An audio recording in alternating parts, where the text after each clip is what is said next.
Yeah, welcome German learners. Willkommen to our next video. Today we will talk about cases in German, Kasus. So what is it and how do we use it? Why are they important? Let's start with the first question. So what is a case? Was ist ein Kasus? So a case shows us the relation from one word, one noun in the sentence, one subject in the sentence, to the other elements in one sentence. So, for example, in English, you express your relation to another thing in the sentence you're speaking about when you say I, my, me, myself. So in German it is very similar. We can say ich, mein, mich, mir. So that's not exact translation from these words above. It's only to give an example. So what we have here in a case is that when we have certain case, we have to adapt. We call it declination. We have to adapt the article, the pronoun, the adjectives, and inclusive the nouns to a certain case. So we will see a few examples more, but now why it is important to follow these cases? Because the sense and the meaning of a sentence will not be clear if you don't adapt everything to a certain case. So because we don't know how are certain things in a sentence related to each other.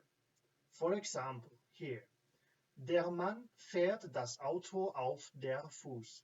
So I used now all the normal articles, infinite articles for these objects and subjects. So now it is not clear, like who drives the car?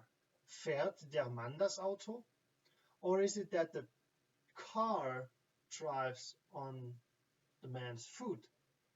So it is really not clear because we only have the articles in infinitive. So, but now in the next example, you can see here, I'll show you the laser pointer here. So, dem Mann fährt das Auto auf den Fuß. Okay, so now we know here that the man is affected, der Mann ist betroffen, and we hear or see that because by driving, the feet from the man gets hurt.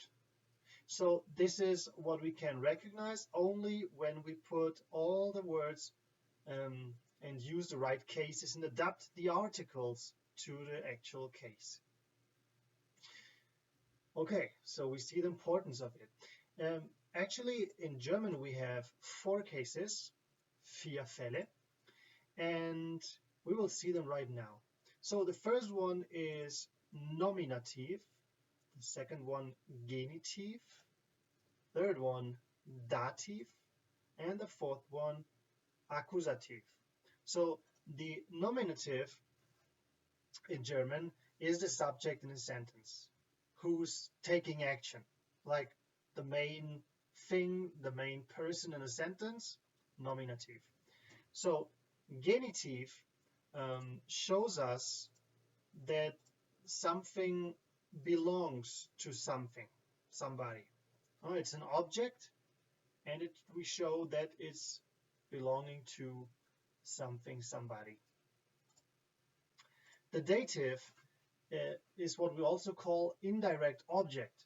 So it is not active in a sentence, it's passive every time, it's don't do anything, and we use it also for special prepositions and verbs. The same with the accusative. It's not the same. It's a direct object. Normally we use something for an action, like when we want to smash something with a hammer. Yeah, the hammer is used. Okay, so it's a direct object used for an action. and we also use it with special prepositions and verbs. So this is now a quick overview of these 4 cases we have in German. Now, if you want to have more details about them, so then see one of my next videos about the explanations of every one of these cases. See you then. Bye-bye.